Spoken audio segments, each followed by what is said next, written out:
Eluru parliament సమన్వయకర్త కారుమూరి సునీల్ గారిని మాట్లాడవలసిందిగా కోరి ప్రార్థిస్తున్నాం. ఈరోజు ఇక్కడికి విచ్చేసినటువంటి వైఎస్ఆర్ కాంగ్రెస్ పార్టీ ఏలూరు జిల్లా కుటుంబ సభ్యులందరికీ కూడా పేరు పేరున నమస్కారాలు తెలియజేసుకుంటున్నాను. ముఖ్యంగా వేదిక మీద ఉన్న పెద్దలందరికీ కూడా, అలానే ముఖ్య అతిథిగా వచ్చేసిన మన గౌరవనీయులు పెద్దలు బొత్స సత్యనారాయణ కూడా నమస్కారాలు తెలియజేసుకుంటూ, వేదిక మీద ఉన్న పెద్దలందరికీ కూడా నమస్కారాలు తెలియజేసుకుంటున్నాను. మరి ఎన్నికల తర్వాత మొట్టమొదటిసారి మనందరం, మన కుటుంబ సభ్యులందరం ఇలా కలవడం జరుగుతుంది. మరి మీరందరూ కూడా ఎన్నికల్లో మరి నా కోసం మీరందరూ ప్రతి ఒక్కళ్ళు కష్టపడ్డారు. దానికి మీ అందరికీ నేను కృతజ్ఞతలు తెలియజేసుకుంటున్నాను. మరి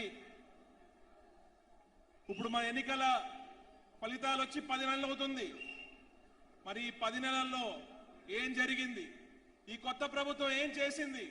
కేవలం అరాచకం, రౌడీయిజం, గూండాయిజం, కేసులు తప్ప ప్రజల్ని గాలి కొదిలేసింది. ఒక్కటంటే ఒక్క పథకం కూడా, చెప్పిన పథకం ఒక్కటి కూడా ఏది ఇవ్వట్లేదు. ఈరోజు కూటమి ప్రభుత్వం ప్రజాప్రతినిధులు ప్రజల్లోకి వెళ్తే చెప్పులతో కొట్టే పరిస్థితి ఉందని చెప్పి తెలియజేసుకుంటున్నాను. మరి ఈరోజు నిన్నే గ్యాస్ సిలిండర్ 50 రూపాయలు పెంచడం జరిగింది మరి కేంద్ర ప్రభుత్వం. మరి కేంద్ర ప్రభుత్వం భాగస్వాములు ఎవరు? ఇదే తెలుగుదేశం పార్టీ ఉంది కేంద్ర ప్రభుత్వంలో. మరి గతంలో రేట్లు పెరిగితే ప్రతి దానికి జగన్మోహన్ రెడ్డి గారిని అనేవాళ్ళు. మరి ఈ రోజు వాళ్ళందరూ వాళ్ళ నోర్లు ఏమైపోయినాయి? అలానే పెట్రోల్ రేటు 2 రూపాయలు పెంచారు. గ్యాస్ ఫ్రీగా ఇస్తామంటారు, 50 రూపాయలు పెంచుతారు. అదేంటో ఎవరికి అర్థం కాదు.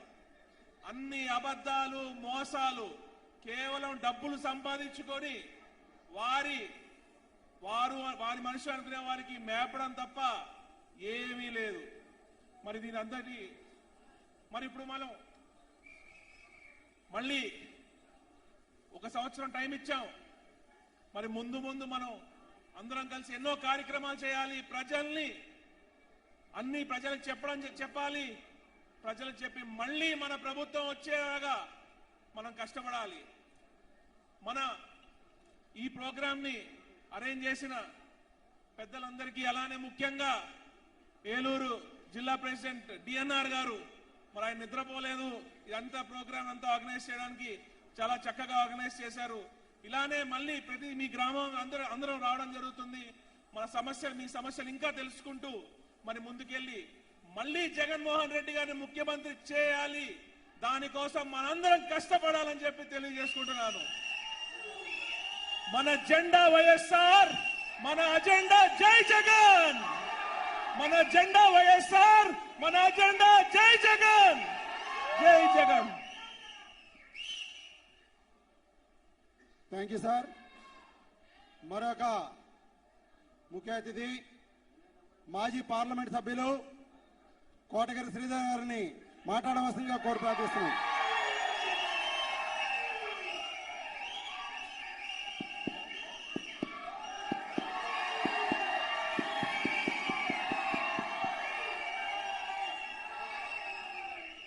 జగనన్న స్ఫూర్తితో పనిచేస్తున్నాం. మనం మొదలు పెట్టవలసింది జగనన్న పని.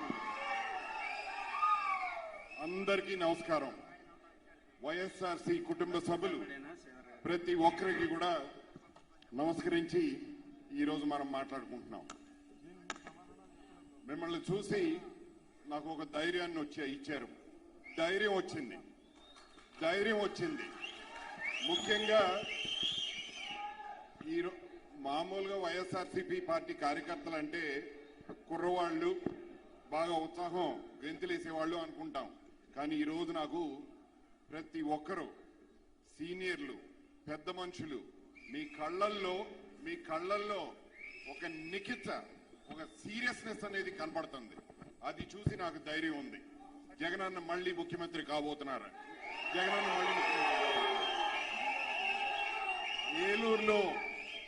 ఏలూరులో గతంలో 2017తో మొదలైందన్నారు ప్రభంజనం, వైఎస్ఆర్సీపీ ప్రభంజనం.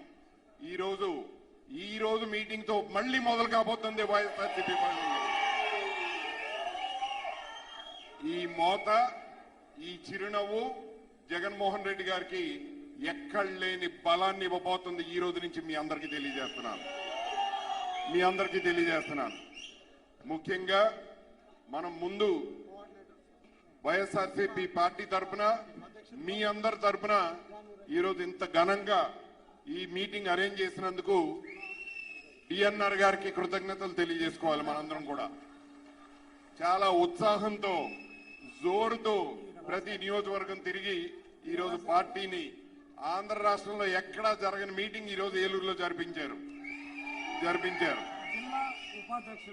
మన పార్టీకి, మన ప్రాంతానికి మరొక బలం, మరొక ధైర్యం ఎవరో చెప్పండి? బొత్స సత్యనారాయణ గారు.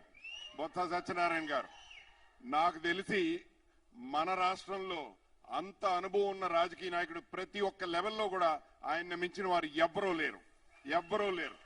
ఈ రోజు మన ప్రాంతానికి ఆయన ఇన్ఛార్జిగా రావడం మన అదృష్టం. తప్పకుండా మన పార్టీ తిరిగి పవర్లో మళ్ళీ పరిపాలనలో రావడానికి ఏమేమి అవసరమో అవన్నీ కూడా జగన్మోహన్ రెడ్డి గారు ఈ రోజు ఏలూరు ప్రాంతానికి అప్పచెప్తున్నారు. ఇంకా మిగిలిన బాధ్యత మనది. మనకు ఓడిపోవడానికి ఎందుకు ఓడిపోయామో అని ప్రతి ఒక్కరూ మనకు అర్థం కాని విషయం అని మీ అందరికీ తెలుసు. కానీ మీకు గుర్తుంది, 2 కారణాల వల్ల ఈరోజు మనం ఓడిపోవడానికి కారణాలైనవి. మీకు 15,000 వచ్చిందా? మీకు 15,000. లక్ష్మణరావు గారు మీకు 15,000, మీకు 15,000, మంగారావు నీకు 15,000. ఎక్కడికి వెళ్ళి ఆ 15,000? పచ్చి అబద్ధం. ఈ రోజు పరిపాలన అంటే ఫ్రాడ్ తో లెక్క. అది వదిలిపెట్టండి. లక్ష్మణరావు గారు మీ భూమి జగన్ గారు పట్టుకెళ్ళిపోతారు.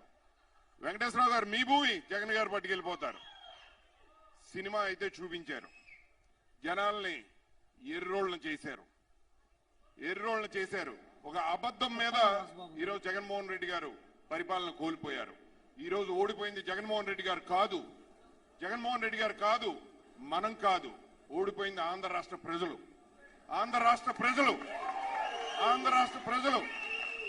ఎన్నో కోట్లు అప్పు చేసేశారు, దారబోసేశారు అన్నారు. దారబోసింది ఎవరికి? ప్రజలకి. దేనికోసం? ప్రతి సామాన్యుడికి ఒక స్వేచ్ఛ అనేది కలిగించారు జగన్మోహన్ రెడ్డి గారు. ప్రతి సామాన్యుడికి జీవితం మీద ఆసక్తి కలిగేటట్టు చేశారు. ఈ రోజు ఆ నమ్మకం కోల్పోయింది.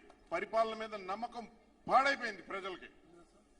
ఈ రోజు ప్రజలు మళ్లీ తలెత్తుకొని బతకాలి అంటే జగన్మోహన్ రెడ్డి గారు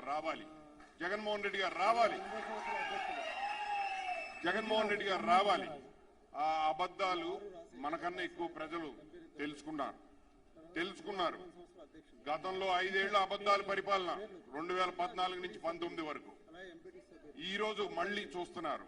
నాకు తెలిసి ఆ తప్పు మన ప్రజలు మళ్లీ చేయరు. దానిలో బాధ్యత తీసుకోవాల్సింది ఇక్కడున్న ప్రతి ఒక్కరు. సీనియర్ నాయకులు కనపడుతున్నారు. మంచి కసితో ఇక్కడికి వచ్చారు. ప్రతి ఒక్కరు కూడా కసితో వచ్చారు.